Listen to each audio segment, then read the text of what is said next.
asalaamualeykum wa rahmatullahi wa barakaatu. mbokk yi dellu siwaat nañ tey insha allahu taala ci lenn ci njuumte yi nga xam ni mënees na ko seetlu ci biir julli. comme ni ma leen ko waxe woon démb donte bari na lool ba ñun ñi koy faram-fàcce sax léegoo-leeg ñu am yu nu fàtte, waaye lenn liñ ci mën a tënk rek insha allahu taala dañu andi. démb fàttali woon nañ fi ñu kàbbaree armal ba fi ñu war a rukkoo.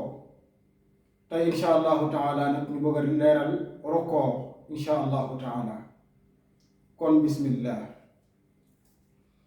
maanaam su fekkee masala nit ki kàbbar na kàbbaru armal tàmbali jàng na fatiha ak saar mu war a jëm ci rukkoo.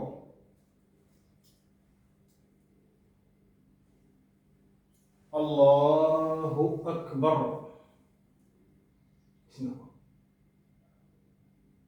maanaam sëgg bii ma sëgg nii damay yemoo kocc, parce que bu leen fàtte ni ak tumaniina dal ci faratay julli ci la bokk. al i'tidaal yemoo gi nga yemoo it ci faratay la bokk. rukkoo gii ma toll it ci faratay la bokk.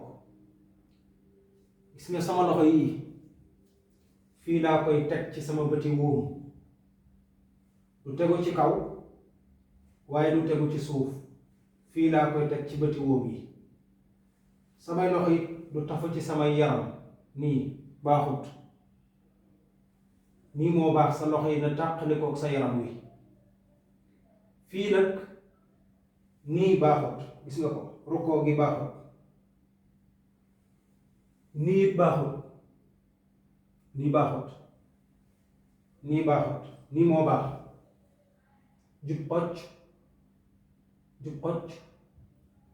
sama bopp bi duma ko def nii, lii baaxul de, baaxut. nii it baaxut, bii baaxut, bii a baax. saa yu nekk rek say bët na xool fi nga xam ne foofu nga war a sujjóot. gis nga ko lan laa war a wax? maa ngi war a wax subhaana rabbiya al azim, subhaana rabbiya al azim, subhaana rabbiya al azim. gën jaa tuuti na mat ñetti yoon, bu ko ëppoo nit baax na. gis nga rokkoo gi ma rokkoo yemoo, wax nañu yonent bi alayhi salaatu wassalaam bu ko daan def, même boo tegoon ci digg gannaaw ngi palaat bu def ndox, du wàcc jëm kanam, du wàcc jëm gannaaw, ndax yemoo gum yemoo ak tàlli gu mu tàlli. loolu soo ko déggee nag da ngay xam ne kon bii baaxut, bii baaxut. dëngal say tànkit comme nii baaxut, boobu baaxut. na jub xocc, mu sëgg jub xocc, samay loxo tàqali kook sama yaram wi, ma xool fi ma war a sujjóot. noonu laa koy defee. dégg nga ko ni noonu laa koy defee.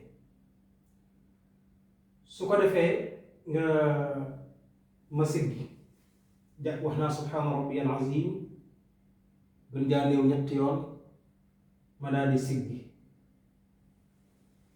sami allahu liman hamida.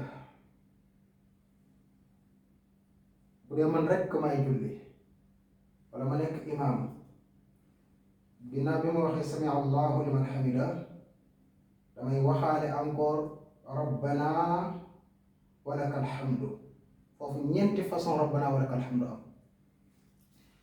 maanaam mën na maa wax rabbana laka alhamdu te duma indi waaw gi, wala ma ni rabbana walaka alhamdu, wala ma ni allahumma rabbana laka alhamdu, wala allahumma rabbana walaka alhamdu. ñeenti yépp boo ci wax baax na. bu dee imaam nga mbaa ngay julli yow dongo, dégg nga ko. kon su rokoo gi noonu la. jàng naa ba pare fatiha ak saar, allahu akbar. subhaana rabbiyal aziim, subhaana rabbiyal aziim, subhaana rabbiyal aziim. bu ma neexoon it ma ni subhaana rabbiyal aziim wa bihamdihi, subhaana rabbiyal aziim wa bihamdihi, subhaana rabbiyal aziim wa bihamdihi. gën jaa néew ñetti yoon, gën jaa néew ñetti yoon. su ma ko waxoon juróom, juróom-ñaar, juróom-ñeent ba tey baax na. waaye nii jàng naa Fatiha ak saar, allahu akbar, baaxut, bii matut. te lii boo ko defee day yàq sa julli, parce que rokkoo gi may rokkoo farata la ci julli gi. donc su matut bàyyi naa benn farata. te waxoon naa la démb ni benn farata boo bàyyi ci rakka boobu day yàqu.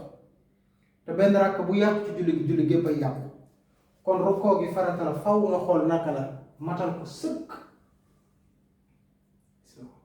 donc nii soo ko defee matut, kon boobu rakka moom yàqu na, bokkutul ci julli gi.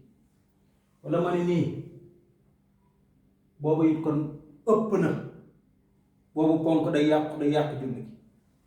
wala doonte jub naa sax, waaye nag ma ne nii baaxut, day yàq rokkoo gi. wala doonte jub naa sax, waaye ma ne nii boobu it baaxut, day yàq rokkoo gi. kon nii la fi ma war a sujjóot laay xool. kon mbokk yi defe naa ni leer na, yaakaar naa ni kon noonu mooy rukkoo. nu yemani foofu insha allahu taala ba beneen yoon nu dem ci sujjóot insha allahu taala. mbokk yi yal nañu yàlla boole dimbalil boppam, defal nu jàmmi àdduna ak jàmmi yawmal qiyaam, te defal ko mboolem jullit. wassalaamu aleykum wa rahmatullahi wa barakaatuhu.